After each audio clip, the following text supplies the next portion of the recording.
एक ऐसे समय में जब एक्स्ट्रा मैरिटल लाइफ को लेकर यानी विवाहेतर संबंधों को लेकर पति पत्नी एक दूसरे के खून के प्यासे होते जा रहे हैं, तब उत्तर प्रदेश के जौनपुर से राहत और सुकून देने वाली खबर सामने आई है। यहाँ एक पति ने अपनी पत्नी के विवाहेतर संबंध की जानकारी होने पर उसकी शादी उसके प्रेमी से करा दी और यह सारा कुछ घर परिवार और समाज की रजामंदी से हुआ। आइए इस कहानी के पीछे की पूरी कहानी जानें। यह मामला शाहगंज कोतवाली क्षेत्र के ताखा पश्चिम शिवपुर गांव का है। यहाँ रहते हैं ज्ञानचंद गौतम। 2021 में हुसैनाबाद गांव की रहने वाली रवीना से उनकी शादी हुई थी। शुरू के कुछ वर्ष दोनों के रिश्ते मधुर रहे। इस बीच रवीना ने एक बेटे को भी जन्म दिया, लेकिन इस बीच पति पत्नी के बीच एक वो की एंट्री हुई। इस वो का नाम है प्रदीप। रवीना और प्रदीप की मुलाकात प्रेम में बदलने लगी। इसकी चर्चा गांव में भी होने लगी। एक रोज पति ज्ञान ने अपनी पत्नी रवीना को फोन पर प्रदीप से बात करते सुन लिया। तब उन्होंने ऐतराज जताया, समझाया। कुछ रोज मामला थमा रहा, मगर फिर रवीना के इश्क ने जोर मारा। फिर उसने प्रदीप से बातचीत का सिलसिला शुरू कर दिया। तब ज्ञान ने एक बार फिर समझाया, लेकिन रवीना नहीं मानी। बल्कि जब रवीना का मोबाइल चेक किया गया तो उसमें दोनों के प्रेम के किस्से खुलकर सामने आए। इसके आगे की कहानी सुने ज्ञान की जुबानी। मैंने कई बार मना किया, मना कर देती थी और हमको धमकी देती थी जो है बीच बीच में ये करवा देंगे वो करवा देंगे। हमको डर लगा तो जो हमको भाई अपना समझ लो। तो बोली ठीक है कि हम आपके यहाँ नहीं रहना चाहते, नहीं रह पाएंगे, कितना भी आप प्रयास करेंगे। हमको ठीक है, जब आपको नहीं रहना है चलो तहसील में अपना जो भी हो समझ लो। वहाँ जाके अपने प्रेमी से शादी कर ली और हमको तलाक दे दिया। परिवार वालों का भी यही कहना है कि उन्होंने भी रवीना को समझाने की कोशिश की, मगर वह प्रदीप के प्यार में इतना डूबी थी कि किसी की बात सुनने को तैयार नहीं हुई। तो हमेशा जैसे खड़ीस रहती थी और कोई जैसे पत्नी का कोई व्यवहार नहीं करती थी और हमेशा धमकी देती थी कि जो है कि हम जाएंगे, शादी हम करेंगे, अपने प्रेमी के साथ रहेंगे, तुम्हारे साथ नहीं रहेंगे। फिर क्या हुआ? तो फिर उसके बाद है कि बार बार उसने धमकी दिया।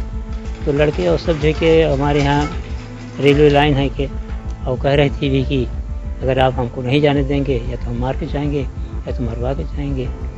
इसलिए जे के सर के हमने ये कदम उठाया। हमने कहा तुम खुशी से अपना शादी ब्याह कर लो, चली जाओ जो है कि। शादी करवा तो फिर लड़का भतीजा हमारा जो है कि उसके बाद है कि आजीज होकर के बहुत समझाने बुझाने के बाद जो है कि नहीं मानी, हट कर ली, तब जाकर के उसके बाद उसके साथ शादी करवा।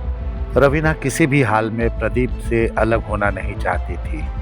पति ज्ञान सब कुछ स्वीकार कर ले रहा था, लेकिन जब ज्ञान ने रवीना के मोबाइल में दोनों की कुछ अंतरंग तस्वीरें देख लीं, तो फिर ज्ञान ने अलग होने का फैसला कर लिया। वो बता रही थी कि हमको कि 2024 चल रहा था। कैसी मोहब्बत हुई, मोबाइल पर से थी या गाँव से? नहीं, मोबाइल से भी हुई। उसके द्वारा बताया गया। कई बार वो मिलने में भी आया, उसका कुछ फोटो उधर चल गया, ऐसे बात हुआ। अब आप क्या चाहते हैं? हम चाहते हैं तू जहाँ रहे अपना खुश रहे भाई, हम भी अपना देखें दूसरा कोई। या कोई बच्चा चाहिए? एक लड़का है और लड़का जो है हम ले लिए। ज्ञान के पिता भी कहते हैं कि लड़की यहाँ नहीं रहना चाहती थी, वह अपने प्रेमी के साथ ही रहना चाहती थी। वो लड़की यहाँ रहना नहीं चाहते। वो कहती हम इस घरे नहीं रहेंगे, हम जो रहेंगे उसी के साथ रहेंगे। हमारे ऊपर कुछ भी पड़ जाए, न हम बाप महतारी जानते न हम तुम लोग को जानते। स्थिति जब पूरी तरह नियंत्रण से बाहर हो गई तो पति ज्ञान ने बड़ा फैसला कर लिया। उसने अपने गांव वालों से बातचीत की, पूरी बात पंचायत को बताई। इसके बाद लिखित समझौता कर दोनों ने अलग रहने का फैसला कर लिया। यह भी तय हुआ कि बच्चे को ज्ञान रखेगा। इसके बाद उसने पत्नी के प्रेमी प्रदीप को बुलाकर शाहगंज तहसील परिसर में दोनों की शादी करा दी। यह शादी सहमति से हो रही है या नहीं, इस सवाल के जवाब में रवीना ने सहमति जता दी। सुने मौके पर मौजूद लोगों के सवाल और रवीना का जवाब। आप लोग दोनों की सहमति है ना, कोई जोर जबरदस्ती नहीं है ना। अच्छा, आपका जो बेटा है वो ससुराल में ही रहेगा आपके वहाँ पे, उनके पास, पहले पति के पास? अच्छा अच्छा। तो इस तरह परिजनों की मौजूदगी में लिखित समझौते के तहत ज्ञान और रवीना ने अपने संबंध खत्म कर लिए। ज्ञान अपने बच्चे को लेकर चला गया और रवीना अब अपने प्रेमी प्रदीप के साथ उसके घर चली गई। यह पूरा मामला अब सोशल मीडिया की सुर्खियों में है।